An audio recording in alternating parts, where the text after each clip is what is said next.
Praise the lord. ఈరోజు మనం ధ్యానించుకోబోయే అంశం కృతజ్ఞతాస్తుతి. ఈ కృతజ్ఞతాస్తుతి చేయుట వలన మన జీవితంలో ఏమి విస్తరిస్తుంది, ఈ కృతజ్ఞతాస్తుతులు చేయుట వలన మనం ఏం పొందుకుంటాం, మనకేం కలుగుతుంది అనే దాని గురించి మనం ఈరోజు ధ్యానించుకుందాం. ప్రార్థనతో ముందుకెళ్దాం. స్తోత్రం దేవా, సర్వోన్నతుడా, గొప్ప దేవా, నీవు స్తుతులకు పాత్రుడ వేసేయ. నిత్యము మీకు కృతజ్ఞతాస్తుతులు చెల్లించి మిమ్మల్ని సంతోషపెట్టాలని మేము ఆశపడుతున్నాం వేసేయ. తండ్రి, ఈ యొక్క అంశభాగం ద్వారా మీరే మా అందరితో మాట్లాడి బలపరచమని, సమస్త మహిమ నీకే చెల్లిస్తూ ఈరోజు మాతో మాట్లాడమని ఈ నామములో ప్రార్థించాడి పొంది ఉన్నామా పరమ తండ్రి, ఆమేన్.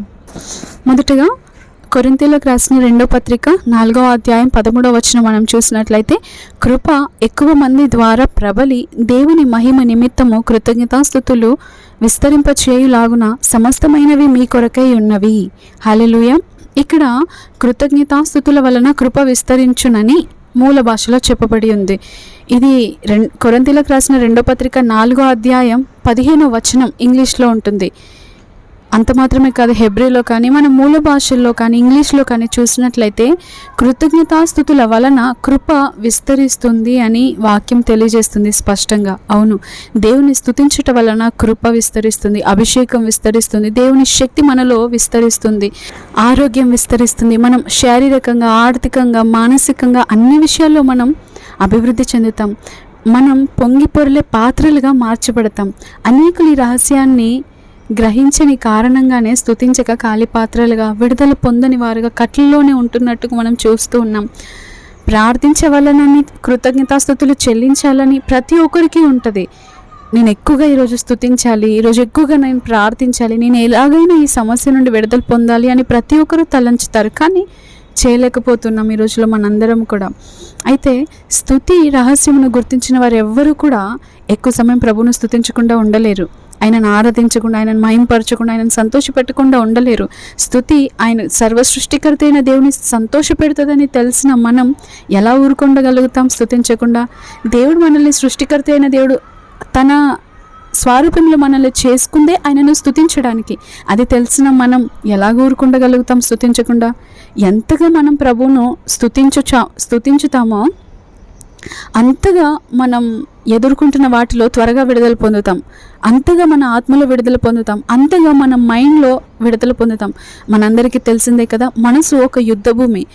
అపవాది ఎక్కువ మన మనసు పైన దాడి చేస్తూ ఉంటాడు. ఎందుకంటే అది ఒక బాడీ, ఒక కంట్రోల్ రూమ్, కంట్రోల్ సెంటర్. అది మన మనసు ఏ రీతిగా మాట్లాడమని ప్రేరేపిస్తే అలా మాట్లాడతాం, ఎక్కడికి వెళ్ళమని ప్రేరేపిస్తే అక్కడికి వెళ్తాం.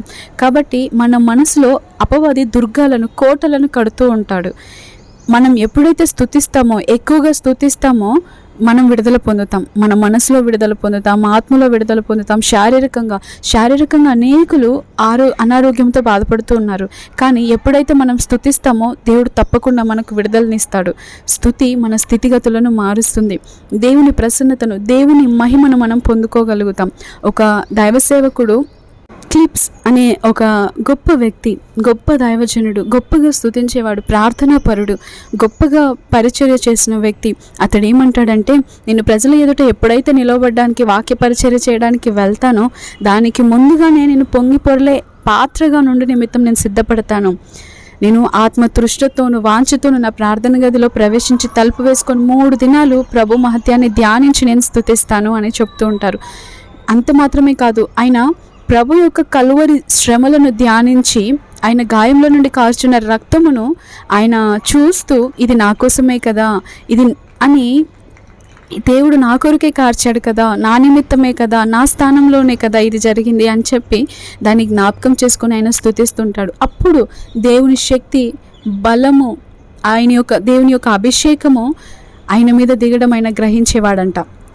అలా స్తుతించిన తర్వాత ఎప్పుడైతే ఆయన వేదిక మీద నిలబడి ప్రసంగించేవాడో, ఆత్మల కొరకు ప్రార్థించినప్పుడు, అక్కడ చేరిన ప్రజలందరికీ ఆయన ప్రసంగించినప్పుడు అది గొప్పగా ఉండేది.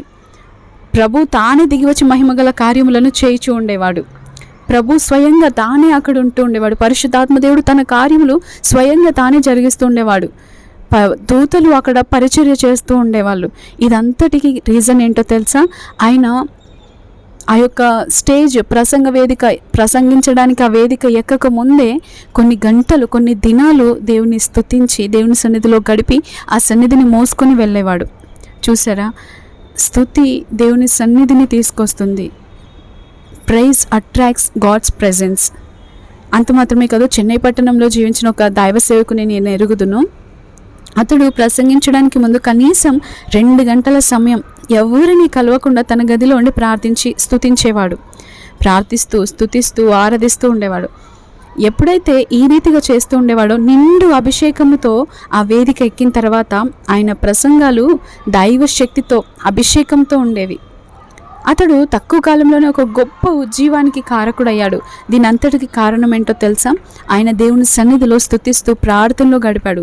దేవుని ముఖమును వెతకడానికి ఆయన సమయాన్ని కేటాయించాడు. కాబట్టి పరిశుద్ధాత్మను పొందుకున్న నిమిత్తము 120 మంది ఏక మనసు ఎడతెగక మేడ గదిలో ప్రార్థించుచున్నారు. వాక్యం సెలవిస్తుంది అపోస్తుల కార్యము 1వ అధ్యాయం 14వ వచనంలో.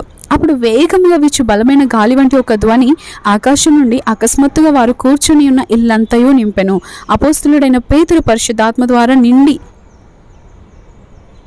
పొరులు పాత్రగా అక్కడ మార్చబడినట్లు మనం చదువుతున్నాం.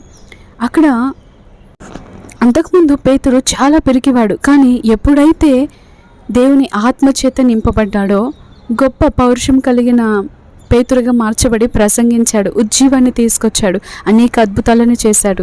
దీని అంతటికీ మూల కారణం ఏంటో తెలుసా? ఆయన ఎడతెగక దేవుని సన్నిధిలో ఉండి స్తుతించేవాడంట.